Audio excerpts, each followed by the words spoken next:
नमस्कार। पहला दोस्तों, पंकज रौतेला, आप देख रहे हैं उत्तराखंड न्यूज। उत्तराखंड में हॉट न्यूज ये बनी कि राष्ट्रपति द्रौपदी मुर्मू प्रदेश के दौरे पर विधानसभा में सत्र को संबोधित किया। कई मसलों पर उन्होंने बातचीत की, लेकिन उससे पहले जब वो पहुंची ही थी, उनकी एंट्री देवभूमि में हुई थी, उसी वक्त से विवाद शुरू हो गया।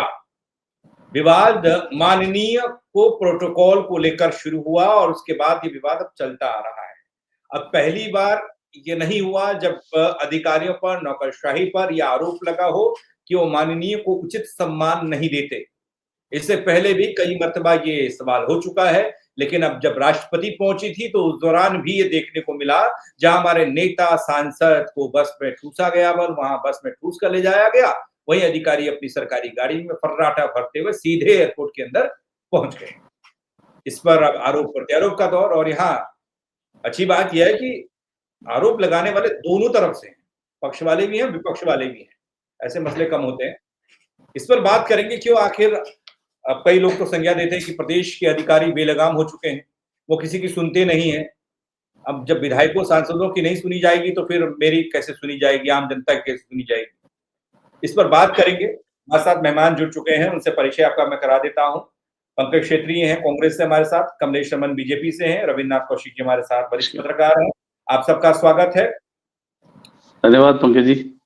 25 साल के सफर में ना क्षेत्रीय जी, कौशिक जी, रमन जी, यही पूछना पड़ा कि अधिकारी काम नहीं करते, सुनते नहीं किसी की। 25 साल हो गए, अभी तक हम अपने अधिकारियों को सुधार नहीं पाए हैं। वो माननीय कहते प्रोटोकॉल दे दो, प्रोटोकॉल दे दो, प्रोटोकॉल दे दो, वो प्रोटोकॉल नहीं मिलता किसी को। बड़ा गजब हो रहा है। अब देखो, चलो बात करेंगे इस पर। सवाल जितना बड़ा है उतना ही प्रोटोकॉल मंत्री जी का हमारा जवाब छोटा है। प्रधानमंत्री का स्वागत हो या आज की बात हो, आज भी कुछ चीजें इस तरह की छनी जाए कि विधायक तो पहुंचे हैं पर अधिकारी गाड़ी घोड़े के साथ अंदर थे, तो इस तरह की शिकायतें क्यों आई? देखिए, ये बात मेरे संज्ञान में भी आज आई है और मुझे भी कुछ विधायकों ने बताया है। तो मैंने आज चीफ सेक्रेटरी और हमारे प्रोटोकॉल जो सचिव हैं विनोद सुमन, उनसे चर्चा करी और उन्होंने मुझे श्योर किया है कि अगली बार से ये जो प्रोसेस है इसको ठीक किया जाएगा। ठीक कब होगा मुझे पता नहीं है, लेकिन हाँ, विपक्ष तो ठीक ठाक कोई बताता नहीं है। सरकार में जो है कि चीफ सेक्रेटरी ये कहे कि प्रोटोकॉल के बारे में उसको जानकारी ना हो। इससे पहले एक चीफ सेक्रेटरी और एक जो है कि डीजीपी रहे थे, विधानसभा की बात है, वो प्रोटोकॉल मांग रहे हैं, तो नीचे के अधिकारियों को प्रोटोकॉल कहाँ फॉलो होगा? यहाँ तो प्रोटोकॉल सिर्फ और सिर्फ घूसखोरी है और कुछ नहीं। और सरकार आकंठ अधिकारियों के माध्यम से भ्रष्टाचार नाक तक पहुंच गया है और प्रदेश की जनता और प्रदेश के नेता सब जानते हैं। और इस बात को ऐसा नहीं कि विपक्षी जानता है, सत्ता पक्ष भी इस बात को भली भांति जानता है। और ऐसे बहुत सारे विधानसभा में वाकया आए हैं कि एक एससी के ट्रांसफर के लिए भारतीय जनता पार्टी के 5 विधायकों ने लिख के दिया नैनीताल जिले के, उसके बावजूद ट्रांसफर नहीं हुआ। 5 ही एमएलए भाजपा के, वहां 6 में से, और 5 के 5 लोगों ने लिख के दे दिया, उसके बाद उसका ट्रांसफर नहीं होता। तो आप समझ सकते हैं विपक्ष के विधायक 24 घंटे तक एसएसपी की जो कार्य प्रणाली है, जिसे उच्च न्यायालय भी जिसपे टिप्पणी करता है, सारे वीडियो फुटेज हैं, उसके बावजूद भी उसका ट्रांसफर नहीं किया जाता जब तक उसका रिचार्ज खत्म नहीं होता। तो अब ये जब सरकार ही अधिकारियों की है तो प्रोटोकॉल नेताओं को कहां मिलेगा? अधिकारियों को मिलेगा। भारतीय जनता पार्टी के जो विधायक है वो प्रोटोकॉल दे रहे हैं अधिकारियों को, उनके अंदर वो साहस ही नहीं रह गया कि वो अधिकारी से कुछ कह सके। भ्रष्टाचार चरम पर है। हाउस में भाजपा के हमारे मित्र जो 3 बार के विधायक है, उन्होंने कहा जी वहां का जो एमएनए है रुड़की का, वो मेरी बात सुनता ही नहीं, उसमें सवाल लगाना पड़ गया नियम 53 पर। विधानसभा अध्यक्ष जो है वो चिट्ठी लिखती है कि उनका सचिव चिट्ठी लिखता है कि विधानसभा अध्यक्ष के प्रोटोकॉल का हनन हुआ है। जो विधानसभा अध्यक्ष मुख्यमंत्री से भी ऊपर है, उनको प्रोटोकॉल नहीं मिल रहा है। तो आप समझते हैं कि बिकी हुई सरकार है, गिरवी रखी हुई सरकार है। ये अधिकारियों के पास गिरवी रखी हुई सरकार है, इसलिए नेताओं को प्रोटोकॉल नहीं मिल रहा। चर्चा की शुरुआत हम कमलेश रमन जी से कर रहे हैं। मौका तो मिलता है विपक्ष को तो वो सवाल उठाता है, लेकिन एक बार मुझे याद आ गया कमलेश जी, वो भी जोड़ देता हूँ। अभी खजानदास जी मंत्री बनने की दौड़ में थे, मंत्रिमंडल विस्तार तो हुआ नहीं, प्रवक्ता आप लोगों ने बना दिया उनको। वो एसएसपी साहब से मिलने गए थे किसी मामले को लेकर, वो टाइम भी दिया था बाकायदा। जैसे ही वहां पहुंचे, एसएसपी साहब कह रहे तो मैं तो राजभवन में हूँ जी, मैं नहीं मिलना, मैं कहाँ मिलूंगा ना। ये चल रहा है, क्या कहेंगे आप इसको लेकर सब चीजों को?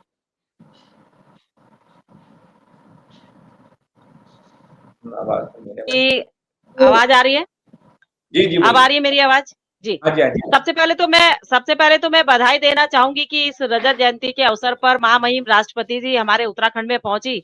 बहुत ही गौरवशाली पल है ये हमारे लिए कि माननीय राष्ट्रपति जी हमारी विधानसभा पे खड़े होकर के प्रदेशवासियों को और देशवासियों का उद्बोधन कर रही हैं, उनको संबोधित कर रही हैं और प्रदेश की गतिविधियों पर और प्रदेश की योजनाओं पर जो है बोल रही हैं। तो ये हमारे लिए बहुत ही गौरवशाली पल है और उन शहीदों को भी मैं नमन करना चाहूंगी जिनकी वजह से आज हमें पृथक राज्य मिला। उन आंदोलनकारियों को जो आज हमारे साथ हैं उनका भी बहुत-बहुत धन्यवाद करना चाहूंगी कि जिन्होंने सड़क पर लड़ाई लड़के इस प्रदेश को लिया और आज हमारा प्रदेश युवा प्रदेश है, हम रजत जयंती मना रहे हैं। और आपका जो विषय है वो है प्रोटोकॉल कि हमारा जो प्रोटोकॉल है या प्रोटोकॉल के तहत हमारे विधायक या जो भी जनप्रतिनिधि है जिनको प्रोटोकॉल नहीं मिला उनका कोई ऐतराज या कुछ नाराजगी ऐसी जाहिर सी। देखिए जाहिर सी बात है कि कोई भी जनप्रतिनिधि जब अपने क्षेत्र से चुन करके आता है तो एक जनता के प्रति उसकी जो है जवाबदेही है और दूसरा अधिकारियों के साथ में उसका तालमेल होना बहुत आवश्यकता है। अधिकारियों का तालमेल हमारे जनप्रतिनिधियों के साथ में होना बहुत जरूरी है और प्रोटोकॉल जो जिसका है उसको देना भी जरूरी है। अभी मैंने मंत्री जी का अभी सुना था, अभी हमारे मंत्री जी बोल रहे थे कि हमारे संज्ञान में आया है और अगली बार ऐसा शायद ना हो। देखिए अधिकारियों को समझना पड़ेगा कि कोई जनप्रतिनिधि कहीं से चुन करके आया है और जब ऐसा माहौल हो जहां पर हमारी राष्ट्रपति आ रही हो, क्योंकि हमारे जितने जनप्रतिनिधि हैं मुझे लगता है कि वो सब लोग एक जगह से गए होंगे वहां से, तो इसलिए उनके लिए ये व्यवस्था की। और अधिकारियों की ड्यूटी शायद ये मेरा अपना वो है, बाकी क्योंकि जो अंदर की चीज है या अंदर क्या अधिकारियों की और मंत्रियों के बीच की है ये शायद मुझे अभी नहीं मालूम, लेकिन मेरा जो अपना एक सेंस कहता है 25 सालों में हमने बहुत, आज राष्ट्रपति ने महिलाओं का जिक्र भी किया, बहुत सारी चीजों का जिक्र उन्होंने किया, प्रोटोकॉल का जिक्र भी कर दिया होता तो बढ़िया था। मैं तो ये कह रहा हूँ ना, अगर नहीं देखिए सबका पंकज जी सबका प्रोटोकॉल है और अधिकारियों की ड्यूटी अलग अलग जहां पर अपने अपने स्थान पर होती हो सकता है वो इस तरह से गाड़ी लेकर के गए हों और जनप्रतिनिधि एक जगह से इकट्ठे होकर के गए हों। और क्योंकि ये गौरवशाली पल है हमारे लिए, ये छोटी बात है और लेकिन आगे इन सारी चीजों में सुधार होगा। और माननीय राष्ट्रपति जी जिस तरीके से एक महिला होकर के इस देश को चलाने का काम कर रही है, जिस तरीके से हमारे प्रदेश को आज उन्होंने संबोधित करने का काम किया, तो वाकई हमारी भावनाएं भी उनके साथ है और उनकी भावनाएं हमारे प्रदेश के साथ है। जी वो अलग है कमलेश जी, वो मसला अलग है। राष्ट्रपति का आना, वो गौरवान्वित होना, 25 साल का उत्तराखंड का सफर होना, वो अलग बात है। लेकिन मैं इतना जानना चाहता हूँ कि प्रदेश में कहते हैं ना अनुशासन, सलीका, तरीका, जनता से संवाद, तमाम तरह की चीजें, ये सब कम्युनिकेशन स्किल्स में आता है जो चीजें, वो यहाँ अधिकारियों और हमारे नेता दोनों में, जो विधायक और कार्यदायी संस्थाएं हैं उनमें ही नहीं है, मतलब जो कार्यपालिका है। पंकज क्षेत्री जी मौका तो बढ़िया है, लपक लिया आपने भी कि बोला कि प्रोटोकॉल नहीं करते फॉलो, लेकिन ये हर सरकार में रहा है। मैंने जहां तक देखा है अधिकारियों की मनमानी और अधिकारियों का बेलगाम होने वाला वर्ड वो हर सरकार में आता है। फिर हम कह रहे हैं कि हम गले गले तक भ्रष्टाचार में, काफी साहब कहते हैं गले गले तक भ्रष्टाचार हो गया है। कैसे कांग्रेस सांस ले रही है? बोला आज ही हो रहा भ्रष्टाचार। देखिए प्रोटोकॉल तो बीजेपी में सिर्फ एक ही को मिलता है, आपको पता ही है, सबका मालिक एक, उसके अलावा किसी को कोई प्रोटोकॉल नहीं है, सब बंधुआ मजदूर हैं। साफ स्पष्ट शब्दों में कह रहा हूं, ये सब दिखावा इसीलिए किया जाता है ताकि थोड़ी लोक लाज लोकतंत्र की बनी रहे। नहीं तो बीजेपी के ऐसे ऐसे घटना हमने देखी है कि जहां पे माननीयों का किस प्रकार से अपमान खुलेआम किया गया है, चाहे वो राजनाथ सिंह जी का माला पहनने वाला प्रकरण हो, चाहे अमित शाह जी यहाँ आए हो, उन्होंने एक विधायक को बिल्कुल डांटा बदतमीजी से। तो तमाम ऐसे समय आए हैं जब बीजेपी ने दिखाया है कि प्रोटोकॉल केवल एक ही व्यक्ति को मिलेगा, वो एक व्यक्ति कौन है आप सब जानते हैं। उसके अलावा पूरा अधिकारी वर्ग केंद्र से लेके प्रदेशों तक में मंत्रियों को केवल डमी बना रखा है, माननीयों को केवल डमी बना रखा है और लोकतंत्र का खुलेआम मजाक उड़ाया जा रहा है, लोकतंत्र की खुलेआम हत्या की जा रही है कि जो जीत के आते हैं जनप्रतिनिधि, जिनको जनता जिता के भेज रही है, वो बीजेपी के अंदर बहुत ही जो कहेंगे कि वैसी अवस्था में है जहां पर उनका कोई सम्मान नहीं होता है। केवल दिखाने के लिए। और यही प्रकरण, यही बस वाला जो प्रकरण है, वो इसका एक जीता जाता उदाहरण है। जबकि अधिकारी ही बताए जा रहे हैं कि अधिकारी वहां हूटर बजाते हुए अपनी गाड़ी से घुस रहे थे, और उसी पल, उससे पहले वहां पे जो माननीय हमारे सम्मानित विधायक थे, वो सभी बसों में गए हैं। तो मैं इस पे स्पष्ट कहना चाहता हूं कि बीजेपी को किसी से मतलब नहीं है, कोई प्रोटोकॉल, कोई सम्मान, कोई लोकतंत्र की मर्यादा। बस बीजेपी को सिर्फ ये है कि उनको अपना जो है शो, जो पूरा इवेंट हुआ है, वो शो इवेंट किस तरीके से सक्सेसफुल हो, और वो सब अधिकारी के ऊपर है। आप देखेंगे उत्तराखंड में एक भी जो आप देखेंगे सारे अधिकारी जो है किस प्रकार से बेलगाम हो रखे हैं। चाहे उस बारे में पहले भी कई लोगों ने बोला है और कई नेताओं ने बोला है, और तमाम आप देख रहे हैं किस प्रकार से अधिकारियों के नाम आते हैं खुलेआम, चाहे वो NH 74 वाला मामला हो, चाहे वो नोएडा चिटहरा वाला मामला हो, चाहे वो यहाँ सैंसपुर में दिशा वाला मामला हो, पर एक भी आंच नहीं आती अधिकारियों को, क्योंकि बीजेपी जानती है कि किस प्रकार से हमें लोकतंत्र को बिल्कुल तार तार कर देना है और इन अधिकारियों से काम लेना है। माननीयों को केवल विधायकों को डमी बना के रखना है, केवल एक चेहरा लोकतंत्र का, कि निर्वाचन एक प्रक्रिया जो है लोकतंत्र की वो दिखाई दे। जी, कमलेश जी आपके वहां रविंद्र नाथ जी क्या बोलते हैं वो भी सुन लेते हैं इस मसले पर, फिर वरिष्ठ है, सुनना चाहिए, बहुत सरकारें देखी होंगी उन्होंने, बहुत अधिकारी देखे हैं। कौशिक जी, कभी देखा निश्चित तौर पर प्रोटोकॉल कैसा होता है? हम तो नहीं जानते भाई, ज्यादा जानकारी नहीं है हमको, लेकिन हाँ इतना जरूर दुआ सलाम हो जाए सबसे बढ़िया तरीके से। देखिए, हमारी सामाजिक व्यवस्था है जिसमें हमें बड़ों का सम्मान करना होता है, परिवार में, समाज में, ये हमारे संस्कारों में है। लेकिन सरकारों में जो लोकतंत्र है, देखिए पहली जो बात होती है वो सिद्धांत से शुरू होती है कि भाई लोकतंत्र में सबसे बड़ा कौन, न्यायपालिका सबसे बड़ी है, कार्यपालिका सबसे बड़ी है कि विधायिका सबसे बड़ी है, ये आज तक नहीं सुलझा है। मेरा व्यक्तिगत मानना ये है कि लोकतंत्र में जनता से बड़ा कोई नहीं है, और जनता, हर जनता से आप डील कर नहीं सकते। तो व्यवस्था ये भी, जनता अपना एक प्रतिनिधि चुनेगी और आप उस प्रतिनिधि जन निर्वाचित जनप्रतिनिधि का सम्मान कर दीजिए, आपने जनता का सम्मान कर दिया। लेकिन प्रोटोकॉल स्थापित हो नहीं पाया हमारे यहाँ। मैं आपको एक बहुत पुरानी बात याद दिलाता हूँ जी। उत्तरांचल राज्य बना तो देहरादून के परेड ग्राउंड में शपथ ग्रहण समारोह होना था। रात को शपथ ग्रहण समारोह हुआ, दिन में तैयारियां हो गई। एक कुर्सी पे लिखा हुआ था मुख्यमंत्री, तो मुरली मनोहर जोशी आए हुए थे, राजनाथ सिंह जो है उत्तर प्रदेश के मुख्यमंत्री आए हुए थे, आपकी जो है स्वामी जी जो मनोनीत मुख्यमंत्री थे आपके, वो भी बैठे हुए थे। तो जब मंच से बुलाया गया कि मुख्यमंत्री जी अपना आसन ग्रहण करें, तो राजनाथ सिंह सीधे सभा नीचे से उठे और जहां मुख्यमंत्री लिखा हुआ था वहां जाके बैठ गए। तो उस समय जो है डीएम थी निवेदिता वर्मा शुक्ला, वो लपक के आई कि ये हमारे मुख्यमंत्री की कुर्सी है जी, आपकी कुर्सी वो है। अब राजनाथ सिंह को अहम को ठेस लगी, उन्होंने तैश में आगे बोला कि अभी तुम्हारा मुख्यमंत्री मैं ही हूं, जब शपथ ग्रहण हो जाएगा उसके बाद दूसरा मुख्यमंत्री होगा। और तो बात करने की तमीज आनी चाहिए, आपको बोलना चाहिए था कि आप कृपया करके वहां बैठ जाइए। आपको जो है IAS अकेडमी में बात करने की तमीज नहीं सिखाई गई क्या? सर डीएम जो है वो आयोजन छोड़ के भाग गई और अपना जो है सारा कार्यभार आपके ADM को सौंप गई कि मेरी नौकरी चली जाएगी। तो वहां से शुरुआत मैं इसमें देखता हूं।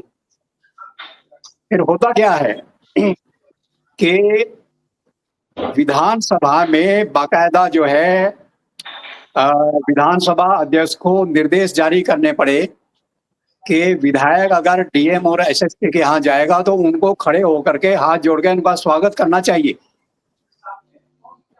ये निर्देश क्यों देना पड़ा? क्योंकि उनकी ट्रेनिंग में है ही नहीं है कि जनता को या आपके निर्वाचित जनप्रतिनिधि को सम्मान देना है। उनकी ट्रेनिंग में नहीं है। उनको ऐसी ट्रेनिंग दी गई है कि भाई आप जो है एकदम वायसराय के आप उत्तराधिकारी हो।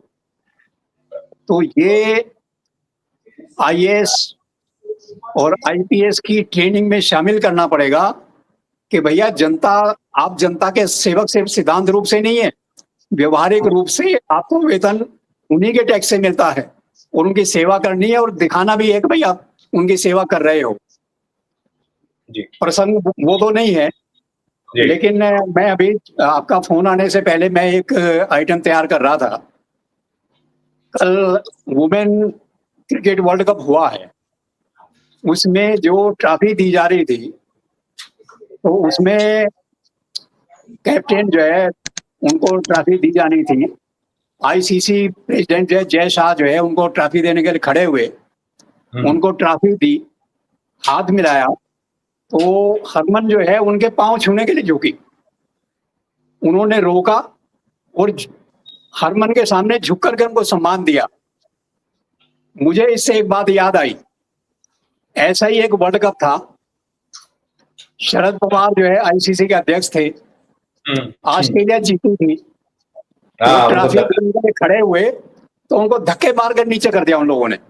हाँ। वो ये तो हमारे संस्कार में है कि भाई जो जो जिसका सम्मान बनता है उसको सम्मान दीजिए, लेकिन बिल्कुल, ठीक गड़बड़ जो है मुझे इनकी ट्रेनिंग में लगती है कि इनकी ट्रेनिंग में बता दिया गया कि भाई आप जनप्रतिनिधि के सामने झुकोगे तो उनकी अनुचित मांग आपको माननी पड़ जाएगी। ये मसला तो चलिए मैं आगे आपसे एक सवाल करूंगा इस पर भी। रमन जी कुछ कहना चाह रहे थी। रमन जी क्या झुकने का मसला है? झुकने भर का नहीं है, क्योंकि यहाँ तो चलिए ठीक है, आप आदर सम्मान या सलाम करने के लिए या अपनी कुर्सी छोड़ेंगे या उठेंगे, आदर देंगे। मैं तो काम काज में भी देखता हूँ ये चीजें, जहां पर आपको अधिकारियों का रवैया जो है ना वो बड़ा अजीब सा रहता है। जब उन पर कार्रवाई की बात आती है, चलिए अधिकारी मान लिया नहीं सीखे, क्या सरकार और मुख्यमंत्री मंत्री क्या उन्होंने अधिकारियों को काम कराना और अधिकारियों पर कार्रवाई करना नहीं सीखा, या उनको नहीं आता ये भी सिखाना पड़ेगा? ऐसे अधिकारियों पर लगाम हाँ। कैसे लगाए? नहीं, नहीं, पंकज जी मुझे लगता है कि इज्जत दीजिए और इज्जत लीजिए। अगर मैं आपका सम्मान करूँगी तो आप भी मेरा सम्मान करेंगे। और क्योंकि अधिकारी और जनप्रतिनिधि दोनों एक-दूसरे के पूरक हैं, उन्हें दोनों को एक-दूसरे का सम्मान भी करना है, एक-दूसरों के पदों की गरिमा का मान भी रखना है। क्योंकि जी। एक जनप्रतिनिधि उस जनता से चुन कर के आया है, उन वोट के ज़रिए चुन कर के आया है, वो जनता अगर वो अपनी विधानसभा से आया, अगर 1.5 लाख जनता ने उनको चुनने का काम किया, तो 1.5 लाख लोगों के जनप्रतिनिधि के रूप में अकेला व्यक्ति है, तो उसको सम्मान देना पड़ेगा। और एक अधिकारी जो आईएएस, पीसीएस की नौकरी के लिए इम्तिहान दे करके, पेपर दे करके, एग्ज़ाम दे करके आया, तो मुझे लगता है हमें एक-दूसरे का सम्मान करना ही पड़ेगा। और प्रोटोकॉल में जो अधिकार हमारे जनप्रतिनिधि का है, वो उनको देना ही पड़ेगा। अभी पंकज भाई कह रहे थे कि भारतीय जनता पार्टी की सरकार में प्रोटोकॉल नाम की चीज ही नहीं है, एक ही व्यक्ति को दिया जाता है। तो मैं आज थोड़ा-सा याद दिलाना चाहती हूँ पिछला इतिहास। वैसे तो दोनों सरकारों का मैं याद दिला दूँ इनको, लेकिन मैं पिछली सरकार का जो गई उसी का दिला दूँ। अ, सिर्फ एक व्यक्ति थे जो मुख्यमंत्री जी के सलाहकार के रूप में थे, केवल उनका प्रोटोकॉल था, बाकी मंत्रियों का कोई प्रोटोकॉल नहीं था। यहाँ तक कि माननीय इंदिरा हृदयेश जी हमेशा लड़ती रहती थी मुख्यमंत्री जी से कि कोई प्रोटोकॉल नहीं मिलता है। मदन बीज जी लड़ते रहते थे, प्रोटोकॉल नहीं मिलता है। इनके विधायक लड़ते रहते थे, प्रोटोकॉल नहीं मिलता है। और अभी प्रोटोकॉल की क्या आप बात करेंगे? ये तो सरकार है, चलिए सरकार में अधिकारी और प्रतिनिधि आपस में तालमेल कर लेंगे। यहाँ तो कांग्रेस भवन के अंदर प्रोटोकॉल है भाई। अगर कोई कुर्सी पर बैठ जाता है तो उसको थप्पड़ मार के, चांटा मार के, गिरबान पकड़ के बाहर किया जाता है। कुर्सी पे कैसे बैठ गए? ये कुर्सी से मुझे कुर्सी का किस्सा याद आया कि अभी 5 दिन पहले ही कांग्रेस भवन के अंदर जो तांडव हुआ कुर्सी पे बैठने को लेकर के, उपाध्यक्ष संगठन की कुर्सी पर, तो भाई प्रोटोकॉल तो सभी जगह मुझे लगता है कि फॉलो करना चाहिए। सीनियर की कुर्सी है या सीनियर है तो उसका सम्मान, मान सम्मान हमें रखना ही पड़ेगा, और एक जनप्रतिनिधि है उसका मान सम्मान भी रखना पड़ेगा। और देखिए क्योंकि सरकार इस समय भारतीय जनता ये पार्टी तो की आप है, तो मानते मुझे हैं ना लगता चूक हुई है, जी, आप मानते देखिए हैं चूक पंकज हुई भाई, है।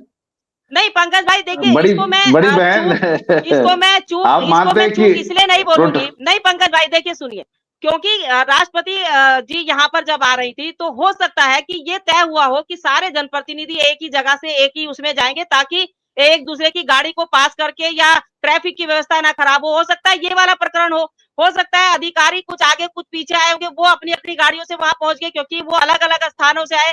क्योंकि तो प्रधानमंत्री जी के कार्यक्रम के लिए भी एफआरआई में जो तैयारियां चल रही है, अधिकारी वहां भी लगे हैं। तो वाकई देखिए, मैंने कहा कि प्रोटोकॉल चाहे कांग्रेस की सरकार हो, चाहे भारतीय जनता पार्टी की सरकार हो, प्रोटोकॉल मानना ही पड़ेगा और देना ही पड़ेगा, चाहे हमारी विधानसभा अध्यक्ष हो, चाहे हमारे मंत्री हो, चाहे हमारे विधायक हो, चाहे पक्ष हो चाहे विपक्ष हो, प्रोटोकॉल तो देना ही पड़ेगा और अधिकारियों को मान सम्मान भी देना पड़ेगा। मान लिया कि अधिकारियों को नहीं सिखाया गया कि क्या करना है उनको अपने विधायिका के सामने, लेकिन सरकार को या फिर हमारे मंत्रियों को विभाग एक सेकंड पंकज भाई, एक सेकंड दीजिएगा। देखिए, इनमें हाँ। सिखाने की आवश्यकता नहीं है, अपने व्यवहार में तब्दीली लाना ये हमारे ऊपर है। हम यहाँ ये 4 लोग बैठे हैं, अगर हम सम्मान नहीं करेंगे व्यवहार, तो अधिकारियों को रखना पड़ेगा ना अपना, अपने प्रतिनिधियों के प्रति। यहाँ तो सम्मान छोड़िए, काम पर भी दिक्कत है, कार्यवाही पर दिक्कत है। अधिकारी अगर काम नहीं, मैंने सुना कई आपके पूर्व मंत्री कहते हैं कि वो हमारी बात ही नहीं सुनते हैं। अभी तो ये बीच में आया कि अपने कांग्रेस के विधायक है मदन मिश्रा का आपने जिक्र किया, वो चौखुटिया वाले प्रदर्शन पर वो गए वहां, उन्होंने कहा मंच पे, भैया मैंने स्वास्थ्य मंत्री से बात की, मुख्यमंत्री से भी बात की, लेकिन हम दोनों की बात करने से कुछ नहीं होता। वो कहते हैं कि मुख्यमंत्री और स्वास्थ्य मंत्री आपस में कुछ उनका बात नहीं कर रहे हैं ना।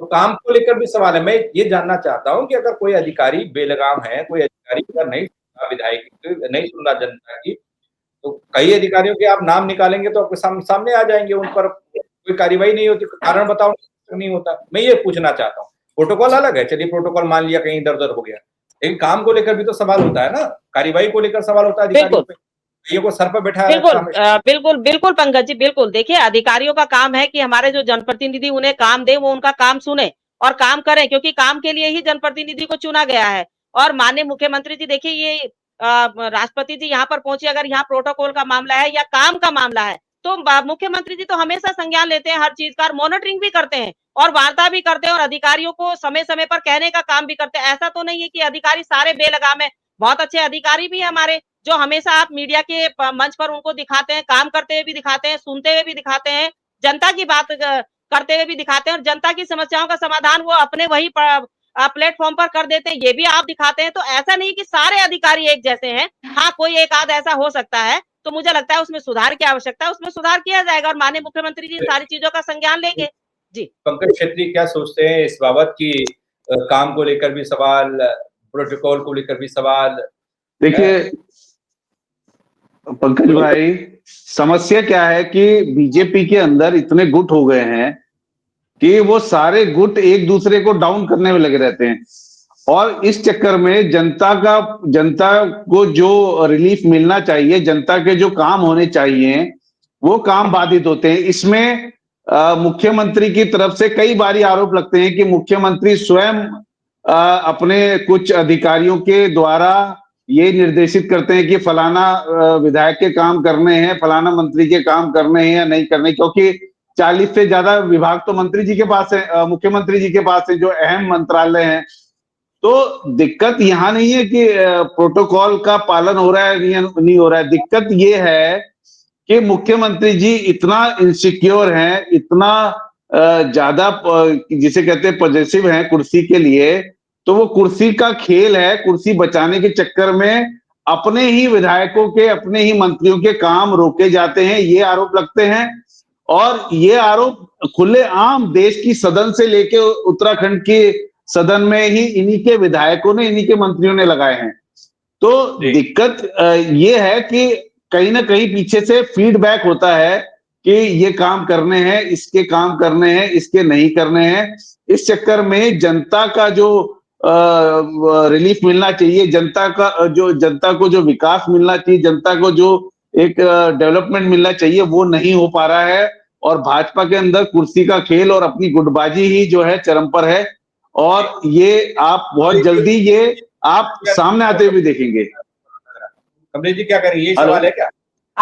ना मेरा कोई सवाल नहीं है, सिर्फ 10 सेकंड दीजिएगा। पंकज भाई ने कहा कुर्सी का खेल है, भारतीय जनता पार्टी में गुट इतने हो चुके हैं, तो मुझे लगता है कि पंकज भाई अपने घर में झांक के ही नहीं देखते हैं कि कितने गुट हो चुके हैं, ब्राह्मण, पंडित, दलित, अरे हम सरकार में थोड़ी ना है, हम सरकार में है नहीं, और कुर्सी के लिए आग बंद, अरे हम सरकार में नहीं है, ये तक हम तो विपक्ष में बैठे हैं भाई। मैंने देखा हम तो प्रदेश को लूट लो। सुनिएगा कमलेश जी, कौशिक जी बताएंगे ना अधिकारियों को लेकर सवाल।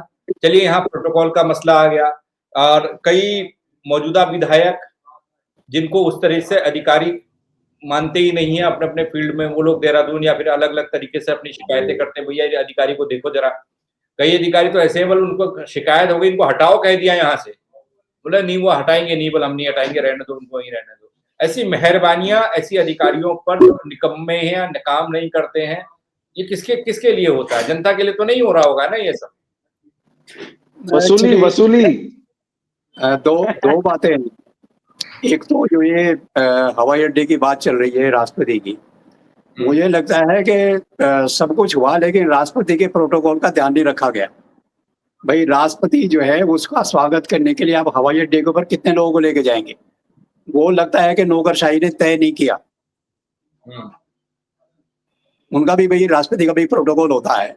आप जो है 70 विधायक आपके वहां स्वागत के लिए ले जाएंगे, उसका कोई तुक बनता नहीं। नंबर 2, जहां तक ये बात है कि ये हमारे यहाँ एक प्रथा चल गई है कि हर मुख्यमंत्री ताकत जो है वो सिर्फ अपने कुर्सी तक सीमित रखना चाहता है, शक्ति केंद्र जो है वो एक ही बनाना चाहता है। वो जो है शक्ति का विकेंद्रीकरण का हमारे यहाँ कंसेप्ट है ही नहीं। मैं अब आप 2 पंकज हो गए, किसे संबोधित करूं? मैं छेत्री जी से बात कर रहा हूँ कि सरकार कांग्रेस की थी और हरीश रावत जो है वो मुख्यमंत्री हुआ करते थे, प्रीतम सिंह गृह मंत्री थे। तो हरिद्वार में एक चौकी इंचार्ज की शिकायत लेकर के एसएसपी के पास गए। उन्होंने कहा भाई ये जो है इसकी पहुंच जो है मुझसे भी ऊपर तक है, इसे मैं नहीं बदल सकता। तो खानपुर से एक बस भर करके यहाँ पे आई, मेरे परिचित थे, मुझे साथ ले गए। हम प्रीतम सिंह जी के घर पहुंच गए बस लेकर के। प्रीतम सिंह जी ने बड़े ध्यान से वो बात सुनी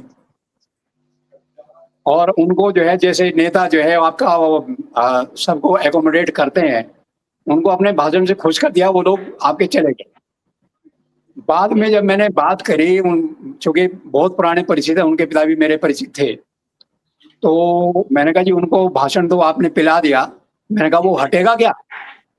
तो मेरे सामने हाथ जोड़ के प्रीतम सिंह जी कहते हैं कि भाई सिपाहियों का ट्रांसफर तो मैं कर सकता हूँ, थाने चौकियों का जो है ट्रांसफर सीएम साहब खुद करते हैं, वो मेरे हाथ में नहीं है। सलाहकार करते हैं। अभी से क्या कहेंगे आप? मतलब जो है हर देखिए मुझे लेकिन हर मुख्यमंत्री जो है वो शक्ति केंद्र, पैरेलल शक्ति केंद्र नहीं बनने देता। वो जो है अंतिम अथॉरिटी अपने पास रखता है। आप जो है त्रिवेंद्र सिंह की और आपके हरक सिंह रावत के संबंध देख लीजिए। शिकायत थी के साथ जो है वो उनकी फाइलें वहां मुख्यमंत्री के यहाँ जाती हैं और मुख्यमंत्री आके दबा देते हैं। तो ये तो हर सरकार में समस्या रहेगी कि शक्ति का विकेंद्रीकरण नहीं होगा। शक्ति का विकेंद्रीकरण नहीं होगा तो विधायकों की सुनवाई नहीं होगी जी। अधिकारी सीधे सीएम की सुनेंगे, किसी और की सुनेंगे नहीं सुनेंगे जी। ठीक है, कमलेश जी के पास जा रहा हूँ। एक छोटा सा सवाल, शायद उनको दूसरी उसका कहीं टाइम है उनका, शायद उनको जहां तक जानकारी है, छोटी सी बात बताइएगा मैम। ये जो हमेशा हम घूम फिर के ना, जैसे भी कौशिक साहब कह रहे थे, ये विकेंद्रीकरण का मतलब सिर्फ धामी, ये मतलब धामी जी है, ये ध्यान रखिएगा। मुख्यमंत्री पावर ऑफ सेंटर जो है वो एक ही आदमी है हर उसमें। वहां हरीश रावत है तो यहाँ धामी जी हैं। ये वाली चीजें कब खत्म होंगी? ये चीजें कब खत्म होंगी बताइए। नहीं देखिए, माननीय मुख्यमंत्री जी हमेशा अपनी जितनी भी शक्तियां हैं वो चारों तरफ जो हमारे अधिकारी हैं या जो हमारे राज्य मंत्री हैं, दायित्वधारी हैं, विधायक हैं, कैबिनेट मिनिस्टर हैं, उन सब में ही बांटते हैं। और कोई ऐसा एक केंद्रीकरण नहीं होता है। अपनी शक्तियां जितनी भी होती है सब 10 हाथों को दी जाती, तभी तो काम होगा। कैबिनेट मिनिस्टर किस लिए बनते हैं? विधायक किस लिए बनते हैं? मंत्रिमंडल का विस्तार क्यों नहीं हो रहा है? हो जाएगा पंकज भाई, आपका नहीं हुआ था, देखा तो है, सारा देख तो लिया अरे आपने। हो जाएगा, हमारी तो पूर्ण बहुमत की सरकार नहीं थी, तब जाके पूरे मंत्री थे। आपकी तो पूर्ण बहुमत की डबल इंजन, ट्रिपल इंजन, आप चिंता ना कीजिए, की सरकार है। आपको पूरा तो कैबिनेट मिलेगा, आपको सारे मंत्री मिलेंगे, आपको काम मिलेगा, आपको विकास मिलेगा, इस प्रदेश को सत्ता का केंद्रीकरण यही तो है। हम लोग रजत जयंती मना रहे हैं, इसको मनाइए, इसको एंजॉयमेंट कीजिए, क्योंकि हमें अपना दिवाली कैसे कर ले एंजॉयमेंट? शिक्षक सड़क पे, बिल्कुल देखिए, हमारे जो आंदोलनकारी हैं, जो हमारे आंदोलनकारी हैं या जो चले गए, आज उनको समर्पित है हमारा ये रजत जयंती, ये हमारे लिए तुम्हारे लिए नहीं है, ये हमारे उन लोगों के लिए है जो 44 शहादतें हुई हैं, जो हमारे रमन जी, यहाँ पर आंदोलनकारी हैं, कमलेश जिनको जी, और अच्छा बेहतर देखिए, उत्तराखंड चाहिए। शिक्षक सड़क पे आप देखेंगे, उपनल कर्मचारी सड़क पे आप देखेंगे, बेरोजगार सड़क पे आप देखेंगे कि जनता सड़क पे, चिकित्सा व्यवस्था का हाल देखिए, रोजगार का हाल देखिए, कैसे रजत जयंती मनाएं, किस मुंह से मनाएं? हम तो शर्मिंदा हैं शहीदों को कैसे उनको उनके सामने अब हम कांग्रेस, अगर कांग्रेस अपने कार्यकाल पर शर्मिंदा है तो इसमें तो पंकज भाई मैं कुछ कह ही नहीं सकती। हम अरे शर्मिंदा नहीं हमने है, तो हमने अपना काम किया है, हमने विकास किया है, हम जनता के बीच में आप है, तो पूर्ण जनता अपना बहुमत की आशीर्वाद सरकार दे में रही वो नहीं है। कर पाए जो और हमने अल्पमत की सरकार में कांग्रेस किया। ने कुछ किया नहीं है, आज वो शर्मिंदा है मिली तो जुली कुछ कह नहीं सरकार में सकते। जो हमने देखिए, किया, और आप 16 चिंता ना साल कीजिए, 16 साल आपको मिले चिंता ना हैं, 16 कीजिए, साल। आंदोलनकारियों के लिए बहुत अच्छा। कौन साहब आप बोलिएगा, जरा बोलिएगा थोड़ा सा, ये सियासत सुनने नहीं देती है ना, बात करने देती है। मुझे पता है कि ऐसे करके आधा घंटा निकल जाएगा फिर चले जाएंगे। देखिए आप कमलेश जी, राज्य आंदोलनकारियों को भी कहीं सम्मान नहीं दिया गया इस आयोजन में, उनकी शिकायत है। नहीं, मैं सबको सम्मान दिया गया है, मैं सारे आंदोलनकारियों को समर्पित मैं है। और जो हमारे मैं कार्यक्रम चल रहे हैं, मैं संस्कृति कार्यक्रम, उसमें तो हमारे आंदोलनकारी हैं मैं सारे। गलत सुनिए, गलत गलत बोलना चाह है। रहे हैं। मैं खुद राज्य आंदोलनकारी हूँ, मुझे कोई सूचना नहीं है, मैं अपने घर बैठा हुआ हूँ। अब आपको अपनी पेंशन इज्जत मिल रही अपने है, आप। आप आंदोलनकारी है, लेकिन मैंने तो डंडे खाए हैं, मैं तो कहीं आंदोलनकारी नहीं हूँ, तब भी भावनाएं है मेरी जुड़ी हुई। जो आप पेंशन तो ले रहे वो सरकार तो किसान करके आंदोलनकारी आए हुए, कहलाए, लेकिन आप तो अपनी हमने तो पार्टी को डंडे किसान खाए, करके आए हुए। तब आंदोलनकारी नहीं है। आप पंकज भाई आप हमारे भाजपा की आंदोलनकारी प्रवक्ता हैं, भी तो पंकज हैं, रोतेला। जी। आप भाजपा की नहीं, देखिए प्रवक्ता भी कोशिश हैं। हमारे सारे के सारे जितने आंदोलनकारी शहीद हुए हैं उनको समर्पित है। जो वर्तमान में हमारे यहाँ है उनका शायद सम्मान किया जा रहा है। प्रत्येक जिले में जितने भी आंदोलनकारी उनको सम्मान दिया जा रहा है। उनके घर घर हमारे लोग जा रहे हैं, जिलों में पहुंच करके जहां जिस जिले में हमारे आंदोलनकारी उन सबकी सूची बना करके उनको वो दिखा है, जो है सम्मान दिया जा रहा है। मैंने राज्य कहा ना ये आंदोलन का पेंशनधारी है, ये पेंशनधारी है, इसलिए अपना पट्टा दिखा रहे हैं। अब हमने डंडे खाए, अब हम नहीं बने, क्या करें, क्या शरद कर भाई सकते हैं। कमलेश जी, गलत बयानी मत करिए, मैं कोई पेंशन नहीं लेता हूँ, एक नया अच्छा पेंशन नहीं लेता हूँ जी। अच्छा, नहीं ले रहे? चलिए ये तो नहीं बहुत लेता अच्छी हूँ। बात है। प्रदेश के हित में आप नहीं ले रहे, आप पत्रकार हैं, वरिष्ठ पत्रकार हैं, तो बहुत अच्छी बात है और अच्छी जी बात है। और क्योंकि ये सारे कार्यक्रम जितने भी रजत जयंती पे हैं इसी पंकज प्रकार भाई, से ही इसी पहली तारीख प्रकार से से 9 ही तारीख तक ये लगा सब कि वो समर्पित। आंदोलनकारियों को चाह रहा था। अगर रमन जी आपका टाइम हो तो हम थोड़ा सा मैं, हाँ जी देखिए, हमने 10% महिलाओं को उनको 30% महिलाओं को आरक्षण दिया है कि नहीं दिया है? 10% आंदोलनकारियों को नौकरियों में आरक्षण दिया है कि नहीं दिया, उनके परिवार वालों को? आ तो गया। ये सरकार की सोच है। हमने ग्रीष्मकालीन राजधानी दी है कि नहीं दी है गैरसैंण में? तो ये सोच है भारतीय जनता पार्टी की। बात वही भाई हो गई। प्रदेश भी बनाया है, उसे संवारने का काम भी किया और आगे भी संवारेंगे। जो भी हित में होगा, जो प्रदेश के हित में होगा, जो अच्छा होगा, युवाओं के हित में, महिलाओं के हित में, बुजुर्गों के नहीं, हित में, वो सभी यही आंदोलनकारियों के सोचते हित हैं में, कमलेश जी, वो चलिए सारी ठीक चीजें है। सरकार करेगी। इसीलिए तो आप लोग हैं ना, इसीलिए तो सरकार है। कौशिक साहब, एक बात थोड़ा समझनी थी, प्रोटोकॉल की बात हो गई, अधिकारी बेलगाम हो जाते हैं, उस पर नकेल कसने को लेकर क्या किया जाता है, वो पंकज छेत्री जैसे लोग कहते हैं कमीशन का खेल है। और बीच में कुछ ऐसी बातें भी आई, कुछ बीजेपी के ही विधायकों ने ऐसे आरोप लगाया कि भैया हमारे यहाँ अधिकारी नहीं सुनते, पूर्व मंत्रियों ने आरोप लगाया अधिकारी नहीं सुनते, उनकी नहीं सुनी गई तो आपकी हमारे आप कार्ड दिखाओ या फिर हम माइक दिखाएं, कुछ दिखाएं, कोई फर्क पड़ने वाला नहीं है। दूसरी बात ये, जब ये रजत जयंती की बात हो रही है, आपने कहा आंदोलनकारियों को नहीं पूछा गया। बीच में ऐसी खबर मैंने 2-3 लोगों से बात की थी, आप नहीं आ पाए मेरे साथ बातचीत में। मैंने इसी सिलसिले में 2-3 लोगों से बात की। उसमें शकुंतला रावत जी थी, उसमें अपने प्रदीप उकरेती जी थे, एक अपने पीसी थपलियाल साहब थे। उन सबसे बातचीत की, उनका भी यही था कमलेश जी, जो अभी कौशिक साहब का कहना। लेकिन इन सब के बीच एक सवाल का जवाब चाहिए था, वो ये रजत जयंती कार्यक्रम को कौशिक साहब कैसे देख रहे हैं आप? अभी कमलेश जी ने बहुत अच्छा कहा कि समर्पित है, सबको समर्पित है। मैंने देखा कि कॉमेडी से शुरुआत हुई है इस कार्यक्रम की, इस हमारे रजत जयंती की। नहीं, आयोजन तो अच्छा है और बड़ा ही कल्पनाशील कार्यक्रम है। तो ये अवसर भी है कि भाई 25 साल में हमने क्या खोया क्या पाया, इसके ऊपर विचार किया जाए और अगले 25 साल के लिए कोई रास्ता तैयार हो जाए, तो इससे बढ़िया कोई बात हो नहीं सकती। मैं ये बात नहीं मानता कि भाई इसमें इतना खर्च हो रहा है, उतना खर्च हो रहा है, इसे वहां खर्च करते हैं, वहां खर्च होते हैं, ये सब बेकार की बातें होती हैं। अगर कोई सार्थक इसका परिणाम निकलता है तो अच्छी बात है।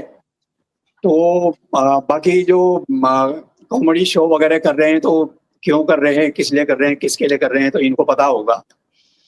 लेकिन कुछ जो विचार विमर्श इस समय मुख्यमंत्री ने अपनी प्रेस कॉन्फ्रेंस में बोला है कि हम अगले 25 साल का जो है रोड मैप तैयार करेंगे। अगर ऐसा हो सके तो मैं समझता हूं कि सारा का सारा जो है खर्च सार्थक होगा और कोई ठीक है। रास्ता दिखाई देगा, उसमें बहस भी हो, विशेषज्ञों को बुलाया जाए, उनसे पूछा जाए, पता किया जाए, प्रवासी भी बुलाए हैं तो वो भी अपनी बात बताएं। तो आयोजन अच्छा है। वो जो है प्रोग्राम दर प्रोग्राम पे तो मैं जो है अपना विचार नहीं अधिकारियों का साथ होना भी जरूरी है। अब कौशिक साहब, मुझे लगता है कि प्रोटोकॉल फॉलो होगा तो बेटर तरीके से हम आगे की रणनीति बना पाएंगे। अगर वही प्रोटोकॉल पर हम और आप सवाल करने के लिए बैठे तो पता लगा कि वही ढाक के 3 पात हो गए। आप कह रहे हैं खोया पाया, मैं कहूंगा हमने क्या खोया ये बताइए। पंकज क्षेत्रीय, इस प्रोटोकॉल वाले सिस्टम से अगर हम बाहर निकल कर देखते हैं तो हम देखते हैं कि हम प्रोटोकॉल तक में उलझे हैं। हम अधिकारियों को कहते हैं कमीशन के एजेंट बन गए। हम अधिकारियों को कहते हैं कि सरकार के लिए या उस सत्तासीन पार्टी के लिए अधिकारी काम कर रहे हैं। पिछले 25 साल में जो बहुत कुछ बदलता हुआ दिखना चाहिए था, जो एक मतलब गलत नहीं है कहना, कौशिक साहब और कमलेश रमन है। हालांकि मैं उस दौर में उस लेवल पर नहीं था जिस दौर में नरेंद्र तिवारी जी की सरकार थी, जिसकी तारीफ आज बीजेपी वाले भी करते हैं, जिसकी तारीफ आज कांग्रेस वाले भी करते हैं, कौशिक साहब जैसे लोग भी करते हैं। मतलब एक थोड़ा सा एक विजन था उनका उस सरकार का, वो सब कहाँ गए? हम प्रोटोकॉल में उलझ गए, वैसा क्यों नहीं है? देखिए, जब जैसे अभी कौशिक साहब ने बताया कि सत्ता का केंद्रीकरण हो जाता है तो तब यही स्थिति उत्पन्न होती है। अभी क्या है समस्या कि सत्ता को इतना डर है अपनी सत्ता चले जाने का, कुर्सी चले जाने का, और वो सब चीजें विकास के आड़े आती है। चाहे शुरू से आप ले लीजिए, आप 16 साल देखिए बीजेपी को मिले हैं और बीजेपी कहती है, अभी सीएम साहब ने पौड़ी में एक संबोधन में कहा कि पिछली 4 साल में हमारी सरकार ने बहुत अच्छा काम किया, जबकि सबसे फेल मुख्यमंत्री रहे हैं पुष्कर सिंह धामी जी। कारण क्यों? क्योंकि खुद ही हारने के बाद विधायक बने हैं, उसके बाद से कुर्सी जाने के डर में इतनी बुरी तरीके से कोई भी जो पत्रकार सवाल उठाता है मुकदमा कर देते हैं, कोई आंदोलनकारी सवाल उठाता है मुकदमा कर देते हैं, कोई विपक्ष का नेता सवाल उठाता है मुकदमा कर देते हैं। तो ये सारी चीजों में अगर हम देखें तो नुकसान पूरे प्रदेश का हो रहा है और इस पूरे प्रदेश के जो विकास है उसको हो रहा है। और जो जिस तीव्र गति से, जो कि डबल इंजन ट्रिपल इंजन कहते हैं, पूर्ण बहुमत की 2-2 बारी से सरकार है, इस बात को समझना पड़ेगा आपको। तो उस बार जिस प्रगति के पथ पर हम लोग चल रहे हैं, जिस तेजी से और जा सकते थे, हम बता रही है कि क्या रोड पे नरेंद्र तिवारी जैसा उनके पास भी कुछ प्लान है, बता रही है, सुनिए। देखिए अभी पंकज भाई कह रहे थे कि ये उनको जेल में डाल देते हैं कोई अगर अपनी बात करता है पत्रकार। तो ये जिनकी बात कर रहे हैं, अगर किसी की आप छवि को धूमिल करने का काम करेंगे तो मुझे बताइए पंकज भाई, आप तो वकील है कि आप छोड़ देंगे अगर आपकी छवि को कोई धूमिल करने का काम करेगा? आप मुझे बताइए, कौशिक जी भी बैठे हैं आपके बगल में, बात में कैसे आप कैसे कर सकते हैं? इनके ऊपर तो मुकदमा नहीं हुआ, और जो पत्रकार है उनके ऊपर तो मुकदमा नहीं हुआ, पंकज जी के ऊपर तो मुकदमा नहीं हुआ, जो इतने हमारे बड़े बड़े वरिष्ठ पत्रकार है उनके ऊपर तो मुकदमे नहीं हुए। आपको जो दिखाना है आप दिखाइए, कोई दिक्कत नहीं है, लेकिन आप पर्सनल वे में जाएंगे और किसी की छवि को खराब करेंगे और आप ये सोचेंगे कि उनके ऊपर कार्रवाई ना हो और गलत तथ्य चलाते रहे, पेश करते रहे, तो मुझे लगता है कि ये तथ्य शायद टीवी में बोलना ठीक नहीं होगा। अब रही दूसरी बात, हमारा क्या विजन है? हमने इस प्रदेश को, युवा प्रदेश है, 25 साल हमारी रजत जयंती, हम इसको 9 नवंबर को पूर्ण करेंगे। बिल्कुल व्यस्त हो गया। अब हमारा युवा प्रदेश बन चुका है और अपनी तो शादी के लायक हो गई उम्र वाली, 25 साल हो गई। अपनी मैन्युफैक्चरिंग, अपना निर्माण उत्तराखंड खुद करता है। अपने इस उत्तराखंड के निर्माण को बढ़ाने के लिए हम बेहतर से बेहतर करेंगे। हमारे युवाओं का जो पलायन यहाँ से हो रहा है, जो रिवर्स हम उन्हें कैसे लाएं, इस पर हम काम करेंगे। महिलाओं को हम कैसे और आत्मनिर्भर बनाने का काम करें, इस पर हम काम करेंगे। ये बड़ी इंटरेस्टिंग बात होती है। देखिए हमने ना, देखिए थोड़ा टोक रहा हूं, माफी चाहता हूँ। ये जब हमने भी रिवर्स प्लान वाली बात कर दी ना, आज मैंने एक खबर देखी थी, 25 साल में हम देख रहे हैं। कौशिक जी आप गौर करिएगा, थोड़ा सा आप बेटर बता पाएंगे उस मामले में। मैं देख रहा था कि हम लोग जो बाहर गए आम लोग हैं, हमारे तो प्रदेश के नेता ही पलायन करके पहाड़ से लेकर मैदानों में बस गए। मैं देख रहा था हाँ, हरीश रावत मुझे सिर्फ 10 सेकंड दीजिए पंकज भाई, सिर्फ 10 को देख सेकंड। रहा था देखिए और हम अपने भगत सिंह रावत पंकज भाई 10 सेकंड दीजिएगा। अभी जो हाँ। हमारा कार्यक्रम हो रहा है इसमें, अभी जो पहली पहले से 9 नेताओं को तारीख पहाड़ तक हमारा कार्यक्रम है, इसमें प्रवासी जो हमारे आ रहे हैं, जो विदेशों में रहते हैं, जो बाहर अन्य राज्यों में रहते हैं, वो प्रवासी हमारे प्रदेश के अंदर आ रहे हैं, उनको इसीलिए लाया जा रहा है कि आप अपने जी। प्रदेश में आइए और प्रदेश को देखिए और यहाँ पर रहिए, यहाँ पर रोजगार कीजिए, यहाँ आपको स्वरोजगार भी मिलेगा, यहाँ पर कई सारे आप अपना रोजगार के बिजनेस अवसर कीजिए, बन यहाँ रहे पर इन्वेस्ट कीजिए, यहाँ पर इन्वेस्ट कीजिए। ये बात आपने, मैं बिल्कुल एग्री करती हूँ कि नेता वाकई पहाड़ से पलायन किए हैं। भाई देखिए, सबको तो तरक्की पहले करने का नेताओं को अधिकार है, रिवर्स कोई पलायन दिक्कत कराएं। नहीं। तो बिल्कुल पहले नेताओं को ही अपने क्षेत्रों में जाना चाहिए, उनको वहीं रहना चाहिए, उनको वहीं पर पूरे महीने में 20 दिन वहीं रहना चाहिए और 10 दिन यहाँ 20 दिन देहरादून तो में, रहना है, तभी तो थोड़े मुझे दिन लगता रहिए। है। जी, नहीं, तो कौशिक जी 10 दिन उनको काम कराने हैं तो वो इस यहाँ पे रह थोड़ा सा सकते हैं, गौर लेकिन 20 दिन करिएगा। तो अपने क्षेत्र में रहेंगे। जी, ये जो बाहर से आ रहे हैं लोग, उनको आप वहां लाने की बात करते हैं, प्रोटोकॉल तो देना ही पड़ेगा ना उनको भी उस तरह का, तभी तो वो संतुष्ट होंगे। अब तो प्रोटोकॉल में ही हम कच्चे हैं, तो फिर वो कैसे दिक्कत होगी। ये देखो ना, इन्होंने कहा हमारा बोट नीचे को खिसक रहा है मैदान को, तो धीरे धीरे धीरे धीरे हरिद्वार देहरादून इसके इर्द गिर्द आके ये हो गए। अभी आज तो बात करते हैं मडुआ झोर की, बात करते हैं ये अपना गाड़ गधेरों की, लेकिन अब तो कनेक्शन ही मिल गया है। कैसे होगा रिवर्स प्लान, कैसे होगा? वो पहले इनको भेजे ना ऊपर। पंकज भाई, मेरे पैर में बहुत दर्द है, एक्सीडेंट हो रखा है, तो मैं स्किप कर जाऊं? जी ठीक है ma'am, thank you ma'am. Thank you. वो एक्चुअली रिवर्स प्लान जो है वो आपका तभी खत्म हो सकता है जी कि जो बच गए हैं, मजबूरी में बचे हैं, मैं मानता हूँ। हाँ भाई अगर आप उन्हें शिक्षा, स्वास्थ्य, जो बेसिक जरूरतें हैं, अगर आप उनकी वहां पूरी कर दें तो वो अवसर मिलने पे शायद वहां से ना निकलें। वरना तो भाई अवसर किसी के हाथ में हो तो कौन छोड़ता है। ये तो प्रवासी सम्मेलन करते हैं, ये तो लालच ये है कि भाई जो लोग बाहर सफल हुए हैं, उनका एक्सपोजर है, उनकी विशेषज्ञता है जिन जिन क्षेत्रों में, उसका लाभ उठाया जाए। लेकिन सवाल तो यही है ना कि भाई जो दुर्गम क्षेत्रों में बैठे हुए हैं, वो विकास की प्रतीक्षा कब तक करेंगे? भाई मानव जीवन में 20 साल की एक पीढ़ी मानी जाती है, तो एक पीढ़ी तो इंतजार करते करते खत्म हो गई ना। ये आपकी दूसरी पीढ़ी इंतजार कर रही है, तो उसमें इतना सब्र होगा। वो देख रही है कि भाई दुनिया इतनी आगे बढ़ रही है और हम अभी भी सड़क के लिए लड़ रहे हैं, डिस्पेंसरी के लिए लड़ रहे हैं, चिकित्सा के लिए लड़ रहे हैं, स्कूल के लिए लड़ रहे हैं। तो इन अभाव में जो है वो आदमी कब तक रहेगा? प्रश्न ये है। अच्छा, वो पलायन वाले बात पे भी आप बोलिएगा थोड़ा सा कि काफी ज्यादा आंकड़े, पुराने आंकड़े होंगे ना, वो आप तो पहले आंदोलनकारी भी रहे हैं, पहले की स्थिति और आज की स्थिति। देखिए, मुश्किल कार्य जो है वो जो हमारा विचार है बहुत ही मुश्किल है उस पर अमल करना। हाँ। कि भाई बजाय जो है देहरादून और हल्द्वानी से ऊपर पहाड़ की तरफ विकास को लेके जाएं, आप सीमांत से शुरू करिए, उधर से इधर को विकास लेके आइए। लेकिन फिर आपको चुनाव भी लड़ना है, चुनाव जीतना भी है, सरकार बनानी भी है। तो एक तरह यूटोपिया समझ लीजिए, हमारा सपना है कि भाई सीमांत को आप जो है सबसे पहले प्राथमिकता दें और भौगोलिक क्षेत्र को दें, जनसंख्या के आधार पर बजट निर्धारण ना हो। तो इस तरह हो सकता है, लेकिन कैसे हो सकता है ये तो जो विशेषज्ञ हैं वही तय करें।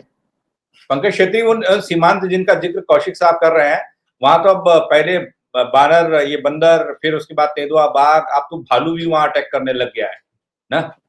वहां उनके लिए उद्योग लगाने की व्यवस्था करनी चाहिए सरकारों को और हमारे प्रोटोकॉल वाले अधिकारियों को। ऐसा प्लान कुछ बनाया देखिए, जाए। जो अभी सरकार बड़ी चालाक है। जब 2014 में केंद्र में इनकी सरकार आई तो इन्होंने कहा कि 2025 का सपना दिखाया। 2025 तक जो है भारत एक सुनहरे अक्षरों से हम भारत का इतिहास लिखेंगे, भविष्य लिखेंगे। अब जब 2025 में हम पहुंच गए तो कहते हैं 2047 में विकसित भारत होगा, उसकी हम कल्पना कर रहे हैं कैसे होगा, उसका रोड मैप बनाए जाएंगे। अब जो 2014 में 50 साल का होगा, 2047 में उसकी क्या स्थिति होगी, और जो 60 साल का होगा वो 47 तक रहेगा कि नहीं रहेगा, तो उसमें से 20 से 30% आदमी तो उस दुनिया में रहेंगे नहीं इनका विकसित भारत देखने के लिए। तो ये अपने आप में जिस प्रकार से अभी कौशिक साहब ने बोला कि यूटोपिया है, तो इसी प्रकार से एक सपना दिखाया जाता है और सपना दिखा के जो उस समय किस प्रकार से चुनाव लड़ना है और वोटों का ध्रुवीकरण करना है, तो उसका ये पार्ट है। अगर सच में ऐसा होता तो आप देखते क्या पहाड़ से जहां पर की तमाम सुविधाएं हैं और बेहतर चिकित्सा, स्वास्थ्य और शिक्षा अगर दी जाती तो कुदरत ने हमें वहां सब कुछ दे रखा है। वहां अच्छी जलवायु है, हमारे पास कई सिंचित भूमि के वो भी हैं, भाग भी, और तमाम हमारे जंगल में जो होने वाले तमाम हमारी जड़ी बूटियों से आच्छादित हमारे पहाड़ हैं। वहां पर किस प्रकार से आप देख रहे हैं कि हर एक हमारे पास जलवायु है, परंतु सरकार की उदासीनता ये है कि वहां से मजबूरन जनता को पलायन करना पड़ रहा है, क्योंकि वहां मूलभूत सुविधा नहीं है। अगर मूलभूत सुविधा दी जाती तो वहां से पलायन नहीं होता और उत्तराखंड की स्थिति बहुत आज बेहतर होती। परंतु वहां पर सब आप देखेंगे तमाम पूरे भारत से तमाम प्रदेशों से आए हुए लोगों ने पहाड़ के पहाड़ खरीद डाले हैं, और भविष्य में आने वाला बड़ा खतरनाक संकेत है कि किस प्रकार से वहां पर जो है। अब जड़ी बूटियों से किसे लेना देना है पंकज क्षेत्री? इस प्रदेश की सरकारें, चाहे कांग्रेस की, कौशिक साहब वो बताएंगे बेटर तरीके से, चाहे वो कांग्रेस की रही हो या बीजेपी की रही हो, मुझे नहीं लगता कि प्रदेश की उन तमाम औषधीय और जो फायदेमंद वाली चीजों को प्रमोट करने या उनको व्यवसाय के रूप में आप लाने के उसमें काम नहीं हुआ। इस प्रदेश में मैंने देखा है, ये तो मैं खुद जानता हूं इतना, कि शराब शराब शराब तो प्रोटोकॉल के तहत वो भी सुरक्षा में, पुलिस की सुरक्षा में बेची जा रही है। मैंने नहीं देखा जड़ी बूटियों को लेकर इतना कभी ऐसा कुछ किया गया हो। कौशिक साहब, चाहे आप पंकज क्षेत्रीय राजनीतिक हैं, वकील अलग है, लेकिन इन सबसे हम कंपेयर कर सकते हैं क्या जो चीजें हो रही हैं प्रदेश में? एक तरफ हम जड़ी बूटी, उसमें कितनी मेहनत लगती है, इधर शराब बहुत आराम से, क्यों? देखिए, होमवर्क नहीं है, फीडबैक की कोई परवाह करता नहीं। नव प्रभात जी एनडी तिवारी सरकार में नव प्रभात जी वन मंत्री हुआ करते थे, तो उस समय जो है वो जड़ी बूटी का एक अभियान चला था, और एक दो नमूने के उन्होंने हम लोगों को दिखाए भी थे कि भाई इस तरह की बंजर जमीन में आप जड़ी बूटी बोएंगे तो उसमें जो इतना लाभ होगा। मेरे एक मित्र हैं चंद्रमोहन सिंह नेगी, चंद्रमोहन सिंह बिष्ट भाजपा नेता थे, फिर जो है वो LIC के अफसर बन गए। उसके बाद पारिवारिक कुछ परिस्थिति ऐसी, उन्होंने नौकरी छोड़ करके वो पहाड़ में चले गए। उन्हें अपने खर्च से वहां पर पेड़ लगवाए, लोगों को अपने पैसे से वहां पे जड़ी बूटियां जो है बुआई। लेकिन आपको आश्चर्य होगा कि 5 साल में गांव वालों ने बिष्ट जी को भगा दिया। उन्होंने कहा कि हमारे ऊपर खर्च मत करो, हमें पैसा नगद दे दो, इसलिए दे दो कि हमें जो है पीनी। तो इस मानसिकता को क्या करें, जनता को क्या करें, नेताओं को क्या करें? देखिए, जब आप कहते हैं कि भाई जानवर खेती खा जाते हैं, तो ऐसी बहुत सारी जड़ी बूटियां हैं जिनकी डिमांड है, भारी डिमांड है, और आप पैदा कर सकते हैं उसमें जो है वो सोना पैदा कर सकते हैं। देखिए, च्यवनप्राश जो है उसमें अष्टवर्ग च्यवनप्राश में 64 जड़ी बूटियों का इस्तेमाल होता है। 16 जड़ी बूटियां ऐसी है जो भारत में विलुप्त हो गई हैं, कोई पैदा ही नहीं करता। डिमांड है, पैदा कोई नहीं करता। कोई पढ़ा लिखा आदमी हो तो उनसे पता करके भाई कौन सी जड़ी बूटी आपको चाहिए, एडवांस वो देने को तैयार हैं। तो रास्ते हैं, लेकिन करने वाला कोई नहीं है, रास्ता दिखाने वाला कोई नहीं है। विशेषज्ञ जो हवाई बात करते हैं, किताबी बात करते हैं, फायदों की बात करते हैं, धरातल पे कहीं कुछ नहीं है, जबकि गुंजाइश पूरी है वैसे।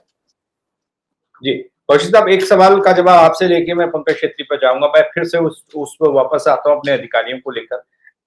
माफ कीजिएगा, मैं इसलिए इन चीजों को ज्यादा तवज्जो देता हूँ क्योंकि अधिकारी मैंने देखे हैं, कुछ अधिकारी अभी बीते उसमें जो युवा अधिकारी आए हैं कौशिक साहब, इससे पहले वाले तो और खतरनाक थे जितने थे, चाहे सचिवालय में बैठते हो या फिर वो और जिलों में बैठते हो, उनको तो समझना बड़ा वो था। अभी जो यंग आया, यंग जनरेशन जितनी भी आई है, उसमें बहुत सारे, अब नाम किसके लिए, लेकिन उनमें एक अलग तरह का कमिटमेंट है अपने वर्क को लेकर। जिला अधिकारियों की बात कर रहा हूँ मैं, 13 जिला अधिकारी, कुछ एक को छोड़ दे तो बाकी की मतलब कैसे ठीक है, आपदाग्रस्त इलाकों में पांव चलते हुए अधिकारी हमने देखे हैं।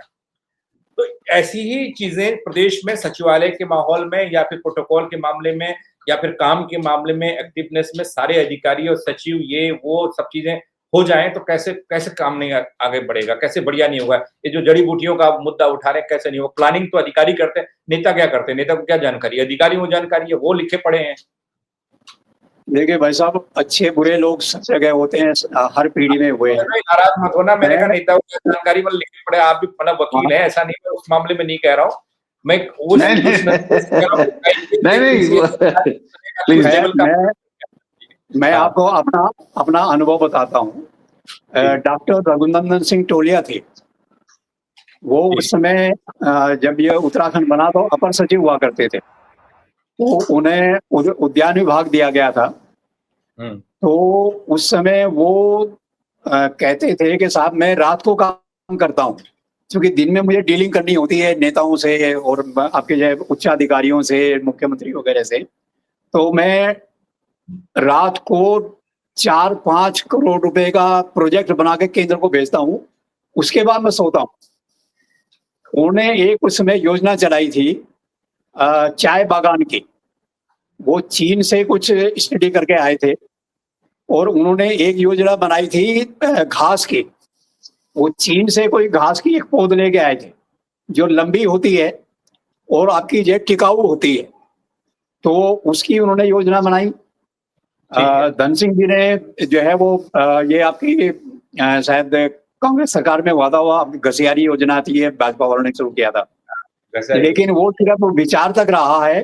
वो बेसिक विचार डॉक्टर टोलिया का हुआ करता था। चाय ठीक। बागान में उन्होंने व्यवस्था की थी कि भाई चाय बागान के लिए लंबा समय चाहिए। आप बंजर जमीन दे दिए, वहां पे कुछ और पैदा ना हो, तो आपकी जो है वो 25 साल के लिए चाय बागान हमें दे दिए, उसमें आप फसल भी बोइए, सब कुछ बोइए। कुमाऊं में वो 1-2 जगह तो कामयाब हुई है, उसके बाद उसे कैरी ऑन करने वाला कोई अफसर पैदा नहीं हुआ। नहीं, फील्ड में जाने नए वाले ही अफसर नहीं ना, हैं। तो ग्राउंड पे जाते कहाँ है जी। अधिकारी, तो ये वाली बात तो हो गई। पंकज छेत्री के पास हम जाए, मैंने देखा है, नाम लेने में कोई दिक्कत नहीं है, अपने दीपक रावत कमिश्नर है अभी कुमाऊं के ना, मैंने उनको देखा है बड़े करीब से। वो बड़े मतलब आदमी पांव आदमी जाता, पता नहीं कि वो कैमरा तो उनके साथ चलता है, लेकिन इतना जरूर देखा है कि एक्टिव रहता बंदा, मतलब कहीं पे भी वो डीएम है, जब डीएम थे तब भी, कमिश्नर है तब भी। ऐसे अधिकारी चाहिए तो जो आदमी को पता लगे कि उसमें लोग भी डरते हैं, गलत काम करने से डरते हैं। एक मैंने देखा वो कोई अधिकारी थे, अभी हाल में उन्होंने एक छापा मारा था, तो अपने घर से वो कार्यालय चला रहे थे, उनकी ऑफिस की फाइलें सारी उनके घर में मिली, वो चाहे क्लर्क थे जो भी थे। तो ऐसे अगर ऐसे अधिकारी होंगे तो फिर विजन, चाहे कांग्रेस बनाए, चाहे वो कांग्रेस सरकार बनाए, चाहे वो बीजेपी की सरकार बनाए, तो फिर प्रोटोकॉल मायने नहीं रखता है, फिर प्रदेश का काम देखेगा वो आराम से। क्यों पंकज भाई, फिर प्रोटोकॉल भी बात नहीं होगी। मैं चर्चा देखिए, जब तक नेतृत्व मजबूत नहीं होगा, अधिकारी को इस बात की ट्रेनिंग है, उसे पता है कि किस तरीके से काम करना है, किस तरीके से काम करवाना है और किस तरीके से काम को मना करना है। तो जो अगर नेतृत्व मजबूत नहीं होगा तो अधिकारी ने तो उसका मूर्ख बनाना ही बनाना है। और देहरादून और या मैं कहूंगा उत्तराखंड प्रदेश हमारा जो है, ये और प्रदेशों के मुकाबले अधिकारियों के लिए बहुत मुफीद है। तो बहुत कम अधिकारी आपको ऐसे मिलेंगे जो कि तेज तर्रार या काम करते हुए, जैसे आपने बोला कि अभी कई युवा अधिकारी जो काम करते हुए दिखते हैं या उनके अंदर कमिटमेंट है, तो ऐसे बहुत चुनिंदा लोग हैं। नहीं तो यही होता है कि भाई जितना जरूरी है उतना काम करो और हाजिरी पूरी बजाओ। तो जहां तक बात है, क्योंकि नेतृत्व ही अपने आप में, नेतृत्व को खतरा है कुर्सी जाने का, और अंदर खाने इतने सरकार के अंदर गुट बने हुए हैं, वो आप भी भली प्रकार जानते हैं और कौशिक साहब भी भली प्रकार जानते हैं। तो उस चक्कर में अधिकारियों के भी बहुत गुट हो गए हैं। तो अधिकारी अपनी नौकरी बचाने के चक्कर में विकास को बाधित कर रहे हैं और काम उतना कर रहे हैं जितना जरूरी है। तो इससे कहीं ना कहीं हमारा जो प्रगति के पथ पर तो उसमें प्रोटोकॉल भी है, उसमें सभी कुछ है। ये चीजें हो गई भाई, उनमें दबाव इतना, प्रेशर इतना हो गया उनपे कि वो प्रोटोकॉल ही भूल जाते हैं। फिर क्या सवाल करना है इस पर, है प्रोटोकॉल होता रहेगा बाद में। चलिए, वक्त दिया, शुक्रिया। उम्मीद करता हूँ कि बेहतर हो हमारी रजत जयंती और आगे का उत्तराखंड का सफर। और अच्छी धन्यवाद। प्लानिंग और आपसे मुलाकात हुई, अच्छा लगा, आपने अच्छी जानकारी दी। आपके सभी दर्शकों को और आपको कौशिक साहब को भी, हम तो बहुत कुछ सीखते रहते हैं कौशिक साहब से। पुराने पत्रकार है और मैं भी एक समय में पत्रकार रहा हूं, तो आपको नजदीक से करीब से देखा है और प्रेस क्लब में आपके साथ जो है बहुत कुछ सीखा है उस समय बैठकर। तो जी। आपको भी बहुत बहुत बधाई, शुभकामनाएं रजत जयंती की। हमारा प्रदेश भी सीख रहा है, और वो जो बात होती है विकास की, विकास कोई स्टॉप होने वाली चीज तो है नहीं, फुल स्टॉप तो है नहीं कौशिक साहब ना, वो सिर्फ और सिर्फ चलने वाली चीजें हैं, बस दिखनी चाहिए चलती। बहुत शुक्रिया आप दोनों का मेरे साथ जुड़ने का। धन्यवाद धन्यवाद। तो बात कहां से निकली थी कहां तक चलेगी? बात अधिकारियों के रवैये को लेकर है, प्रोटोकॉल को लेकर है। अक्सर नेता ये चाहते हैं, विधायक ये चाहते हैं, सांसद ये चाहते हैं, मंत्री ये चाहते हैं कि अधिकारी उनके सम्मान में वो चीजें करके दिखाए, जैसे अपने कुर्सी से उठे, दुआ सलाम करे, नमस्ते करे। और एक बड़ी रोचक चीज ये है कि तमाम तरह की ट्रेनिंग होने के बावजूद भी उस ट्रेनिंग में एक चीज नहीं है कि आप विधायिका के मामले में कैसे पेश आएंगे, कार्यपालिका के लोग जो हैं वो विधायिका से कैसे बिहेव करेंगे, ये चीजें शायद उसमें नहीं है। जैसे कौशिक साहब ने कहा कि वो चीजें आने की जरूरत है, एक बार पहले भी किसी ने ये चीज बताई थी, लेकिन वो चीज अभी एड ऑन नहीं की गई। तो इसीलिए अधिकारी भी अपने आप में अपने हिसाब से काम करते हैं। अब जहां राष्ट्रपति पहुंची थी, उनका स्वागत करने के लिए लोग पहुंचे, अधिकारी पहुंचे, नेता भी पहुंचे। अधिकारियों ने नेताओं को ठूस दिया बस में और अपने खुद सरकारी गाड़ी से सायरन बजाते हुए गए, हूटर बजाते हुए गए। ये इस पर हंगामा हो गया। आप क्या कहेंगे? कमेंट करिएगा दोस्तों, शेयर करिएगा चर्चा को। मेरे साथ जुड़ने के लिए बहुत शुक्रिया। जय उत्तराखंड।